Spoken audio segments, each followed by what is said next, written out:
welcome to our new episode of our show, Technically Speaking. I'm your host, Isabel, and today we're going to be delving into the dynamic world of leadership within the tech industry while also exploring how to achieve your goals within 2024.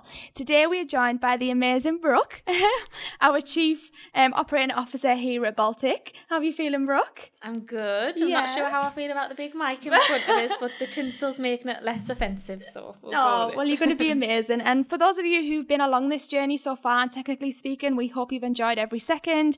But for those of you who've maybe joined us for the first time on this episode, a huge welcome to you.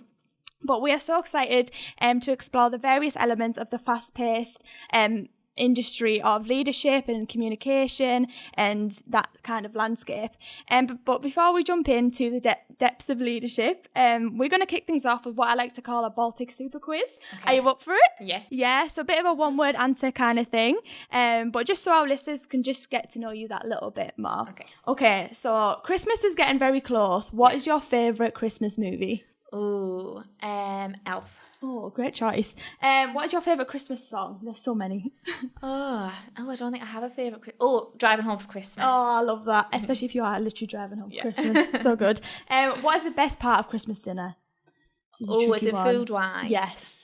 It's tricky. I do love a good Yorkshire pudding, so I'll go with the Yorkshire pudding. I actually don't have Yorkshire puddings on my Christmas dinner. No, really? My mum's so strange, bless her. Yeah. Is that not normal then? I don't know, I'm not sure. There's definitely pigs and blankets on there though. Oh, well, I'll take one of them as well then. Would you rather be wrapping presents or decorating your tree? Oh, wrapping presents. Yeah, that's cute. Bucks fizz or mulled wine? Bucks fizz. Cool.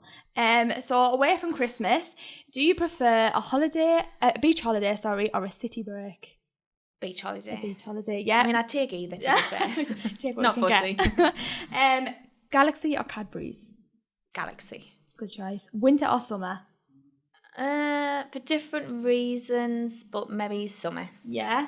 Starbucks or Costa? Starbucks. Amazing. And Instagram or TikTok? Oh, well, I was an Instagrammer, but now I'm more of a TikTok. I waste half my evenings on there usually. I do. Not proud to admit that. I do love TikTok. Well, hopefully our listeners know you a little bit better now. Thank you for answering those little questions. But are you ready to dive in? Yeah. Amazing. So today we're obviously focusing on leadership and how you can also achieve your goals within 2024. But we all start somewhere, don't we? Yeah. So let's go back to when you first started out in your career, where you first started basically. Why don't you tell us a little bit about your professional journey? Okay, so I left school around 16, 17. I did 6 months at sixth form. I can't even remember what subjects I chose. That's how disinterested I was at sixth form. Yeah. I had a couple of part-time jobs at the time, and then through those, I just knew that I just wanted to get out into the world of work. Yeah. Did a bit of Googling at the time, and then I'd found a telesales and marketing apprenticeship. Mm-hmm. Being completely honest, didn't know anything about apprenticeships at the time. Yeah. My mum thought it was a little bit risky, but I thought, actually, I'm quite creative. I liked marketing because I did product design at school as part of my GCSEs, and a lot of that was around researching a product, looking for your target audience, and then developing something that people actually wanted. So I thought that sounded great, and then I started an apprenticeship with Baltic, who were Baltic training at the time. Mm-hmm. And apprenticeships were very different back then, so it was only a 6-month programme, didn't have any formal assessments at the end, but started the world of work, started earning, and really enjoyed it.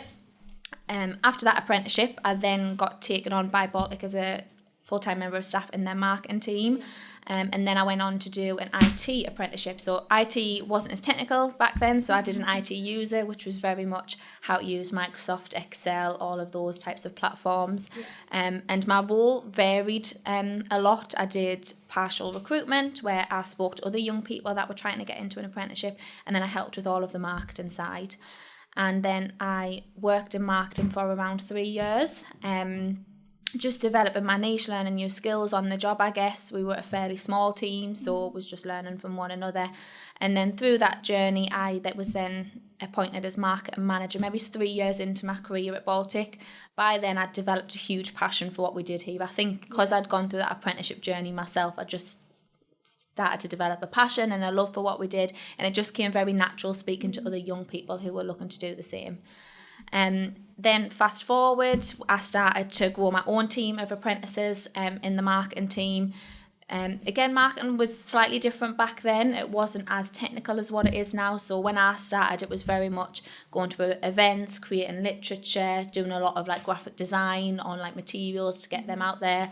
Through that time, obviously social media then took off, and we started to develop more of an online presence, and we started to look into things like your SEO, your Google, and the impact that that can have on us as a business. So I learned a lot during that time as well, outside of like my apprenticeships. I think just being on the job and working helped with that development, and then I was able to share that knowledge with the young people that we were bringing into the business. Through then, I then got into more of the operational side. So around the age, I think I was 26, I was appointed as a director of the business, and took over the operational and delivery side. And that was quite risky for Baltic to do, so I'd say. I don't think a lot of people would invest in a 26-year-old to lead a department within the business. So I'm very fortunate that that investment was made in myself. And then most recently, so March this year, I was then appointed as Chief Operating Officer at Baltic. So that's kind of my journey. Bit of a long-winded answer, but there we go. No, honestly, that's amazing. And I think we had a little peek at your LinkedIn journey, and it's so amazing to see, obviously, the different developments, professional developments that you've been through. Yeah. So it's amazing to see how you're going. So in your opinion, obviously being a woman in leadership, you're quite high up. What would you say are the essential qualities or traits that make a great leader? I think there's a couple. I think communications being a one for not just women, but for anybody in a leadership position. I'm very open about being transparent around what our plans are here, what we're intending to do, just laying all cards on the table kind of thing. I think having resilience, it's not easy. I mean, the sector that we work in, as in tech as well, is extremely fast paced, and you have to be willing to adapt and change. And I'm very much a glass half full type of person, so I'm very open to change, and hopefully I can pass that on to my teams as well. Empathy is another one. I think with change becomes people that might feel anxious about that and what it's going to bring and how fast paced it is. You need to be empathetic to people who are in those situations and who are leading the business for us. So there's a couple of different ones, but I think the one thing that I've taken that isn't really a skill, I guess, but I think what's helped me in my development is just saying yes. Any given opportunity, anything that I've been asked to be involved in, I've always said yes, even if I don't have the answers or I don't actually know how to do that. I'll say yes in the moment, and then I'll go away and learn it. But that has opened a lot of doors for me. I would never have fallen into the operational side of the business had it not been involved in some of those projects. So I think you learn a lot on the way, don't you? Especially saying yes and you don't know what to head, but you just sort of learn as you go. I can confidently say that everything I know now I've just learned on the job and at Baltic. So that's amazing. So as a female Chief Operating Officer, have you had to overcome any challenges or obstacles that are maybe unique to a female leader? Yeah, I mean, I've been quite fortunate in my position that I've always had good role models, male and female. I've always been empowered and pushed to develop further. But I think one thing that is more of an internal thing is just that imposter syndrome that not just females, but a lot of females do have. I think being appointed as a director at quite a young age, that increased that imposter syndrome slightly. Why am I being trusted to make these decisions? Why are they invested in me? Do I deserve a seat at the table, even though everyone was saying the right things and encouraging me to do so? I think it's just that thought in the back of your head. And I think that was maybe an age thing. I think that comes with time. I think regardless of what position I was going into, I would always have maybe doubted myself. But I think that just comes with reassurance and just having confidence in your own ability, which doesn't happen overnight. And people can say the right things and can encourage you. So it's not so much on other people. It's more just being a little bit more self-aware, I guess. 100%. And as you've just touched on imposter syndrome there, I think that's something a lot of people face, in different levels of professional development. But I know something you touched on just earlier about having effective traits of being in leadership, and you mentioned about communication. Could you share some communication strategies that have worked well for you, particularly within a leadership role? I'm not going to sit here and say I have communication boxed off, because I think it's just something that's evolving all of the time, especially with the world of work, people going hybrid, people working remotely now in the office, getting that balance I personally have found difficult, and we're still not quite there yet. But some things that we try and do is we developed, with technology comes, I guess, a lot of positives in terms of it's not always relying on one person being in front of you face to face to deliver a message. We try and do a lot more collaboration with our remote staff, our hybrid teams, and face to face. which helps. We use Microsoft 365 to create routeway hubs now, where whether it's an action plan, whether it's an improvement, whether it's a training session, we try and host everything online so that people can have access to anything at any time, which helps. And I just think like it's important for businesses to communicate your business vision, your business strategy. So standing in front of people and giving them those updates, no matter if it affects them directly or just the department that they're in, I think that's quite important. But just timeliness of it is important as well. And sometimes you try and give people information too early on, which then makes them a bit anxious for what's to come, but then you can't leave it too late, because then that equally so it is a balancing act, and it is difficult, and I don't think it's something we'll ever have down to a T, but it's always something that we're looking to, and I'm personally looking to improve on as well. No, that's great, thanks for sharing that. So I know you also touched on a little bit about empathy as well. So in that aspect, how would you sort of strike a balance between being assertive and having empathy in certain situations, and why it's important, I guess, to have a balance of both? I don't do well at the whole assertiveness, if I'm being honest. Well, I don't think I do. Other people might disagree. But I think it's just being completely transparent in your communication. Everything that we change, that we're wanting to improve on in this business, is for the benefit of our people and our learners. There's nothing like hidden. There's no hidden agenda. We can let you know how and why we've come to that decision, whether that's sharing the data that backs it up, whether that's sharing the feedback that we've got from staff or our learners. And I think as long as you're doing that, you don't need to be assertive, because you're just educating them on what's to come and the benefits to them and their peers and how that's going to affect it. But I think from an empathy point of view, I just think in every communication that you're having, whether it's me with my manager, so our managing director, or whether it's me with managers, senior managers, like coaches, our marketing team, whoever that may be, I just think people respond differently. Some people will open up to you and want you to be really engaged in their life and really empathetic towards what's going on outside of work, but other people's don't. So I think it's just knowing your people and understanding and adapting to those. 100%, because like you say, everyone's different, aren't they? The way they communicate. So obviously you've done amazing to get where you are, and obviously the roles that you've been in. Along that journey, have you had anybody sort of like speaking into your life, like mentoring you in this sort of professional development?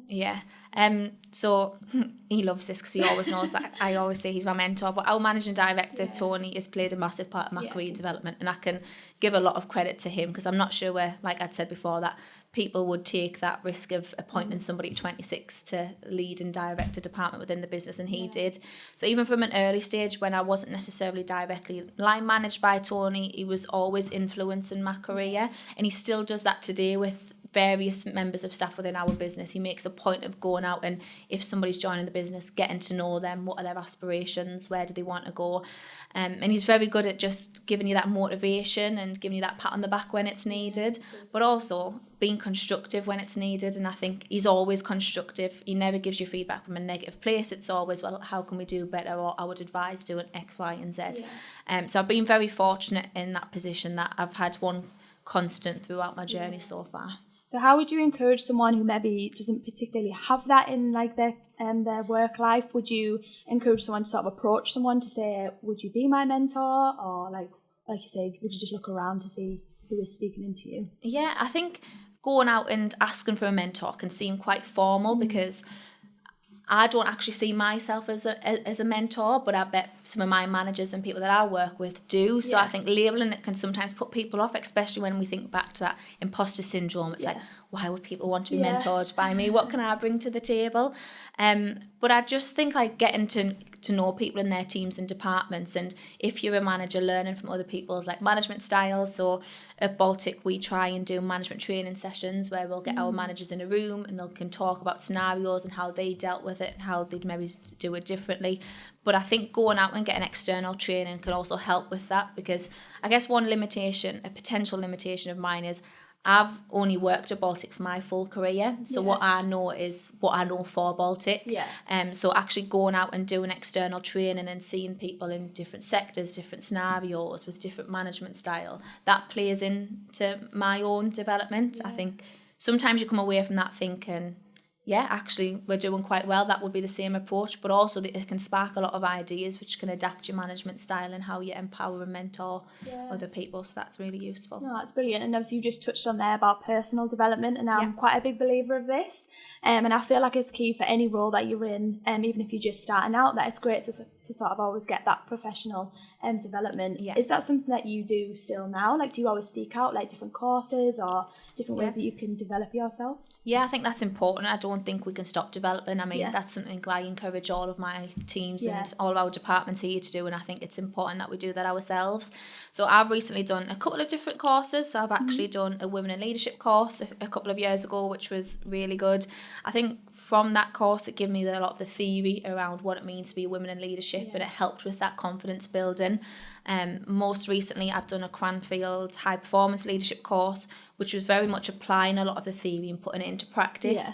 Definitely pushed me out of my comfort zone, but I just think meeting the people on that course and having somebody like stand in front of you and asking you to do and demonstrate those skills there and then, that helped me, because I think you learn more from doing than just reading a book. So. I think it's good to be out of your comfort zone sometimes and put in those situations that sort of do help you develop, even if it's not nice in the time, sort of thing. But that's great. It's great to know you've always constantly wanted to develop yourself within your career. So we know that obviously the tech industry is constantly developing. It's constantly evolving. So how do you stay up to date, and how do you adapt to your leadership style to new trends and challenges and strategies within the tech industry? Yeah, I think this is where I rely on my team. Like you're not a good leader if you don't have a team beneath you who are more capable in more senses than you are. We've got a fantastic team in this business, whether it be our business insights function, our data function, our coaches themselves who are speaking to people in these careers. And at every given stage of speaking to our learners and our employers, we're capturing feedback and we're trying to understand like what's going on in the industry and how does that apply to the skills and development of these roles and their long-term careers. So we always joke about like that our curriculum's never finished. It's never the finished product, because we're always adapting it and improving it. And a lot of that is because of how fast-paced the industry is. I think over the next 12 months, I think further education is going to change even further with the introduction of AI and how that's utilised. But it's all very, very exciting. And I just think you have to be able to adapt to that change and get on top of it. But in answer to your question, I rely a lot on my teams to actually bring that information, and we just kind of mould that into how we think that's going to support the wider business. I think that's an example with our multi-channel marketer programme. Obviously, that's evolving and developing to obviously what's going on within the industry like in today's world. So that's amazing to hear.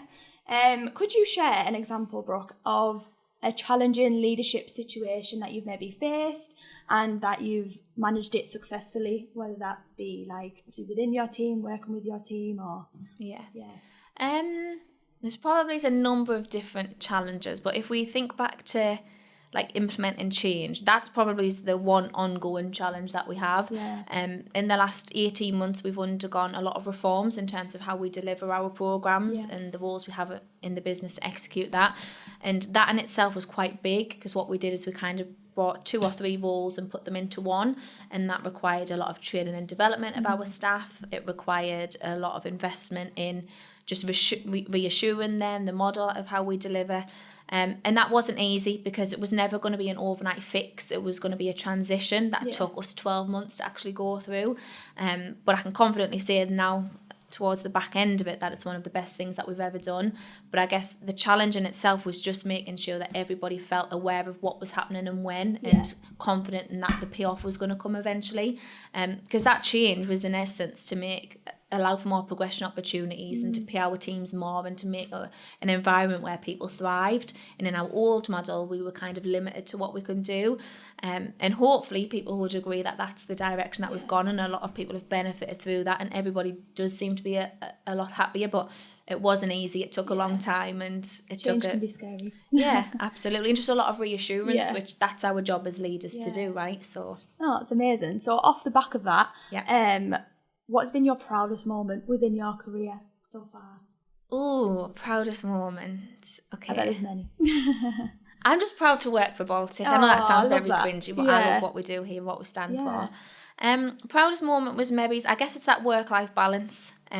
So when I was appointed as a director when I was 26, I then got pregnant and had a baby not long after, and that in itself was kind of like, oh no, how's this going to go down? Just being appointed, and now I'm going to take a break and go off on maternity.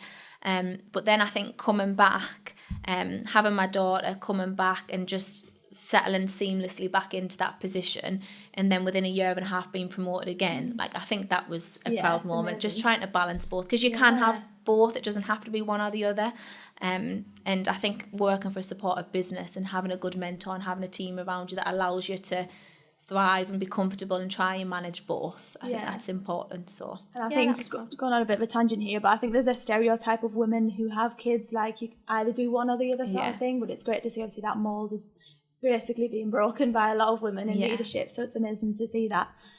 So in terms of that, how do you manage sort of your well-being yourself as well as leading effectively? It's funny that you should have to ask that question, because if you ask my boss and my mentor, he'd probably say that somehow. It's obviously incredibly, incredibly important. So I used to be one of these, before I had my daughter, that would work all the hours under the sun. I would be one of the last ones in the office, because in my head, that's what justified you being good at your job and doing really well. And that wasn't an expectation. That's just something that I took pride in doing. But actually, I think on reflection, it's not so much the hours that you put in, it's like the contribution that you make and in the time that you're here. So I don't think I have really an answer to that one, because I'm not the best at, I don't go to the gym. In fact, I cannot stand exercise, which is probably the starting point that people would go to. But I do spend a lot of time outside of work doing family things and just taking time out for myself. So I'm not in the office all hours. That's good. Now, I think it's good to do that. And obviously it's personal to you and how you balance your well-being and what works well for you. So thank you for sharing that. A work in progress, that one. I feel like it's always a work in progress for so many people. I used to be a gym goer, now I'm not a gym goer, so well, at least I'm not the only one then. So in terms of sort of going back to developing yourself, could you recommend any podcasts or books or external resources that people could get a hold of to develop themselves in leadership wise, or communication skills, or even imposter syndrome, that kind of thing? I mean, there's a couple. I'm not a huge reader, if I'm being honest. Maybe cut this out of the podcast, because I'm not a massive reader. But there's things like the High Performance podcast, which is good because it covers a range of different industries and people that come from all over the world. So that, from an exposure point of view, is really good. There's a couple of books like Start With Why by Simon Sinek, I think it is. So coming from a marketing point of view and understanding brand creation, what a brand culture stands for, that book really helped, because it helped mould that, but then that also plays a part into leadership, into why do we do what we do, why do people think that way. So that one's quite a good book, but other than that, I have no idea. You can do a lot of research, to be fair, and a lot of stuff does come up, and obviously, as you say, podcasts are a great thing to be listening to. You can do them on the go, on a walk, and you can pick up. I think TikTok's quite good for that, in terms of like bite-sized snippets. So if you're like me and you don't always have the time to sit down and read a full book, like on TikTok and stuff now, you can watch a 30-second video on communication techniques or things like that, so that's helpful. And I think even just getting that short little clip sort of will help you in the long run somewhere in life. And I know obviously we've discussed so many different things, which I know will go towards so many people's development in the next year and sort of how to develop themselves within 2024. But we couldn't finish this podcast without asking you, what are your goals for 2024? Personal or professional or anything really? We're going through quite an exciting period of Baltic at the minute. We've had such a good year, and I'm not sure how professionally we will top this year. So whether that be our Ofsted or the expert provider or the coach model that we've implemented. So I'm not sure how we'll top that, but I think for me, it's just continuing on all of those achievements, but making sure that our team, myself, we're just happy in the process. If we finish next year doing exactly what we're doing this year, it'll have been a fantastic year. Yeah, that's so good. Do you think it's good to set goals? I think in the back of it, and I guess from a personal well-being, that's probably where I get more value from setting my own, because I think from a business point of view, you've always got strategic goals that you want to achieve, and they're usually in black and white, where I think from a personal well-being point of view, I'm not as disciplined in that sense. I think going into the year with some goals in mind kind of keeps you on track and keeps you a bit disciplined. So how would you sort of encourage someone if they've set some goals, maybe professionally, and they've not reached them by the end of 2024? What advice or encouragement would you give someone? I think from an advice and an encouragement point of view, it's don't put too much pressure on yourself. If you don't do it, but you've had fun in the process, like that's just as good. Sometimes we can always be looking for the next thing, and trying to compete against our peers, other people, like on social media, for example, and that can sometimes have a negative impact. But if you get to the end of the year and you might not have ticked off 1 or 2 things on your to-do list, but actually you're doing well in yourself, you're enjoying your job and you're happy, like it's one of those things still you can't look ahead to 2024 to see where you'll be. It's sort of like you just sort of step by step, day by day sort of thing. So that's encouraging to know. But while we have you, Brooke, is there anything else you'd love to share with our listeners along this topic? I don't think so. I think coming back to something that I'd mentioned earlier, like I fell into leadership. I didn't think when I was at school I want to be chief operating officer by this age in apprenticeships. It just happened so naturally and organically. And I think that's just coming back to saying yes all of the time, being involved in things, like stepping outside of your comfort zone, like any given opportunity, just make the most of it and ask questions and seek exposure to other things in the business that you might not necessarily be aware of yet, because that's where some of the innovation can come from.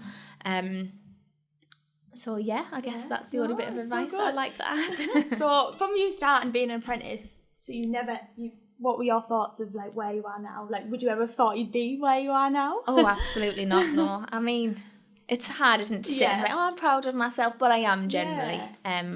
I like to think I'm making a good role model for my daughter, and if she was continuing down a path where she just enjoyed what she was doing and it happened organically, then I'd be incredibly proud. Oh, that's so good. Well, you're definitely a role model to a lot of us within the business. Thank you so much. Well, honestly, Brooke, this has been so inspiring and so amazing. I know our listeners are going to take so much away from this. But how have you found joining us in this episode? Yeah, it's been lovely. It's been nice little chat. Yeah, we love that. Well, we just want to say a massive thank you for sharing your wisdom and insight into this podcast episode.